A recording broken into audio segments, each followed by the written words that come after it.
Aurélie Bello d'Argent est notre prochaine pitcheuse. Elle vient nous présenter sa société qui s'appelle Here We Come. Bonjour Bienvenue. Aurélie, bienvenue. Merci. Comme pour tous vos camarades, 2 minutes pour pitcher Here We Come. Très bien. Alors, Here We Come, on est sur le domaine du tourisme. On a un objectif, c'est de proposer une alternative au tourisme de masse et de devenir la première plateforme de réservation en ligne spécialisée sur un territoire. On a donc décidé pour démarrer de lancer sur les Pyrénées-Orientales et on a imaginé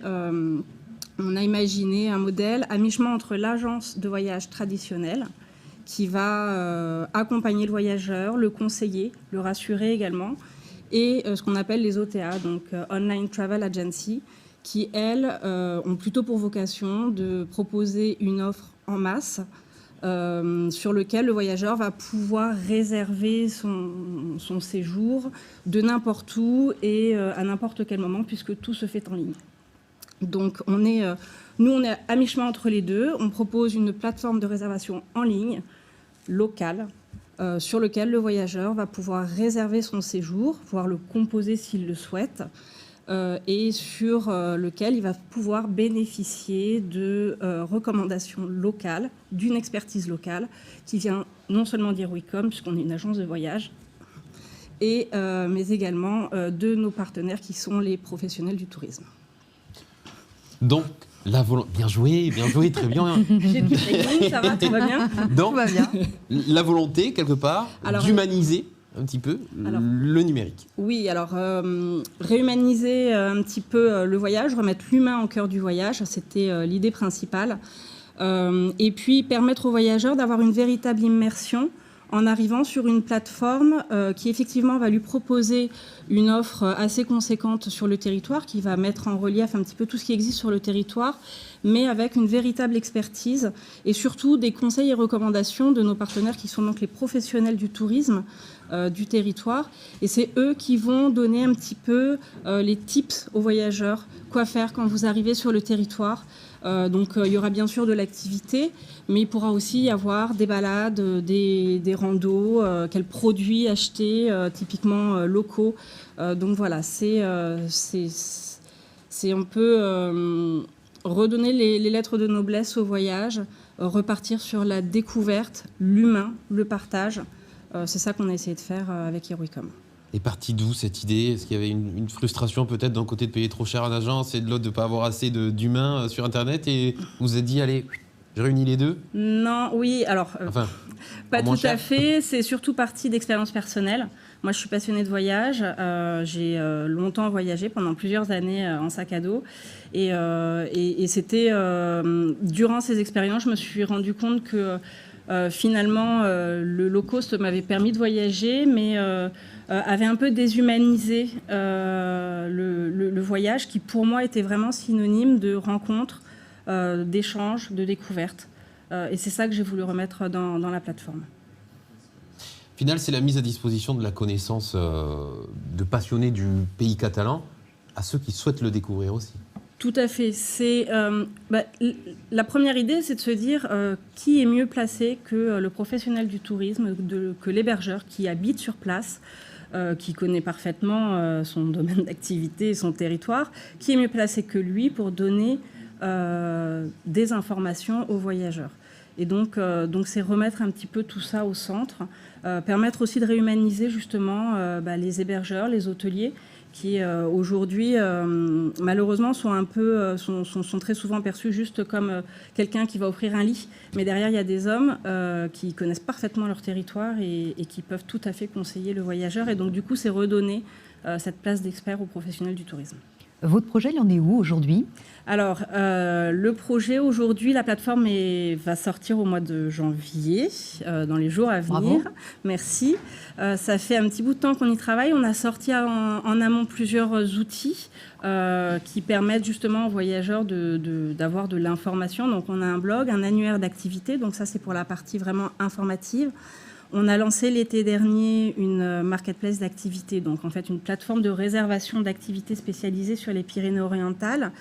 La partie avec l'hébergement et les recommandations sort là prochainement. dans les jours à venir. J'ai envie de comprendre un petit peu mieux l'expérience client, le parcours client. Admettons, Céline et moi, on veut partir, on est de Normandie. On est de Normandie, on veut venir dans les Pyrénées-Orientales. Oui. Comment ça se passe pour nous ? Alors, vous avez plusieurs solutions. Vous pouvez soit directement aller sur Eruicom, regarder ce qui se fait en termes d'hébergement, en termes d'activité. On veut partir à la neige, Céline l'a dit. Tiens. Vous voulez partir à la neige, donc vous pourrez faire une sélection en fonction soit d'un lieu précis que vous aurez déjà identifié en amont, ou par une catégorie, donc la catégorie montagne. Et donc là, il y a tous les univers qui sont montagne, mer. Oui, on a essayé, en fait, on essaye d'être plus un site d'inspiration. Pour pouvoir accompagner le voyageur, donc soit de faire une recherche par lieu, soit par activité précise de ce que l'on souhaite faire, soit par thématique aussi, si on recherche plutôt un site éco-responsable, si on recherche des activités plutôt en nature. Voilà, on a essayé de trouver plusieurs thématiques qui sont plusieurs portes d'entrée sur lesquelles on va pouvoir composer du coup son séjour. Vous avez été accompagné pour finaliser ce projet. Vous avez été soutenu par des organismes. Tout à fait, et heureusement. Je les remercie d'ailleurs. On a d'abord été accompagné, on l'est toujours, par le CEI Plein Sud Entreprises, puis ensuite par la pépinière de l'Aglo, donc Perpignan Méditerranée Métropole, chez qui on a d'ailleurs nos bureaux aujourd'hui.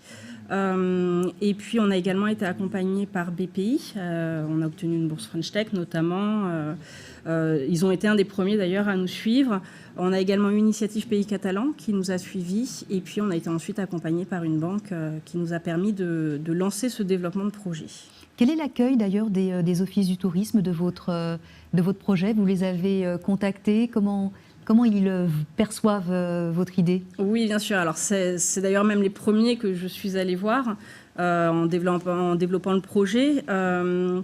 Le projet a été bien aperçu. On est d'ailleurs en contact avec certains offices du tourisme pour pouvoir travailler ensemble, puisque l'idée, justement, c'est de mutualiser non seulement avec les privés, mais aussi le public, pour pouvoir, parce qu'on a tous le même objectif finalement, c'est de développer le tourisme sur ce territoire. Donc non, le projet a plutôt été bien accueilli.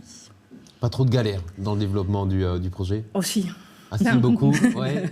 Justement, c'est important de le dire parce que même si on connaît des galères, tous les entrepreneurs qu'on a reçus ici, malgré tout, ils dépassent ça et ils arrivent à finaliser leur projet. Oui, mais sinon, si c'était trop facile, ça serait pas drôle, j'ai envie de dire.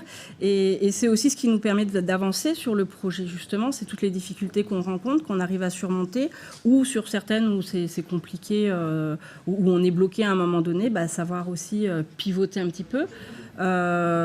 Non, c'est... Un exemple de difficulté que vous avez su surmonter ?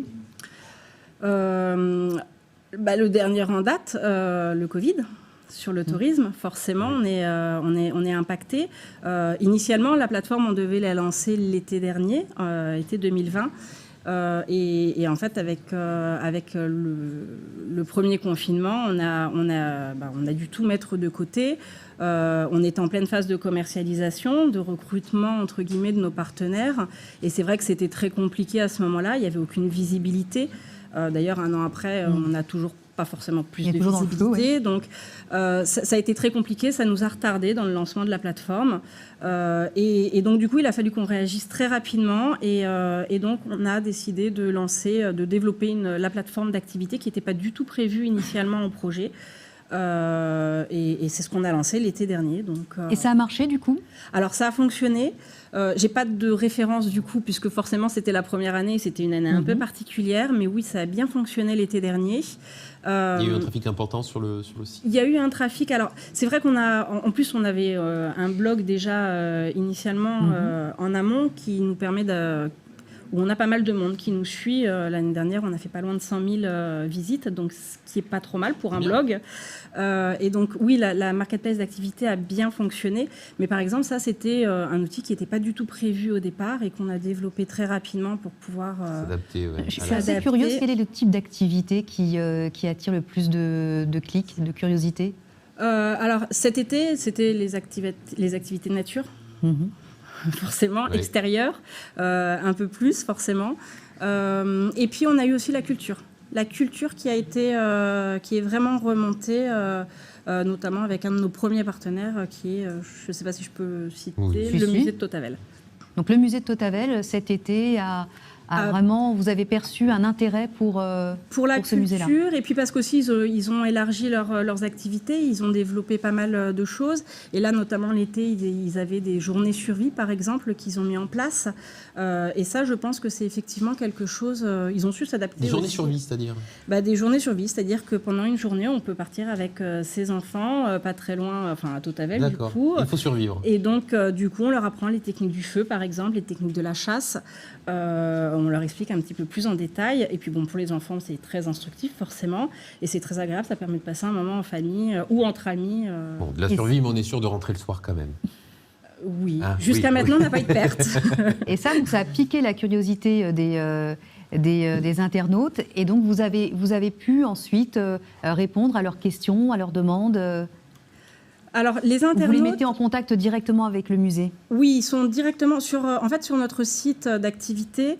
Quand ils réservent, la réservation part directement. Ils ont directement les informations du prestataire et donc ils peuvent être mis en relation directement avec eux. S'ils ont des questions, par contre, ils peuvent tout à fait venir nous contacter. Mais oui. Allez-y. Vous contactez où? Soit par téléphone, soit par mail, soit directement sur notre site. Merci beaucoup. Merci beaucoup. Merci Aurélie à vous. Belot d'Argent, Here We Come, pour tout le reste, toutes les activités sur le site internet et la plateforme bientôt disponible.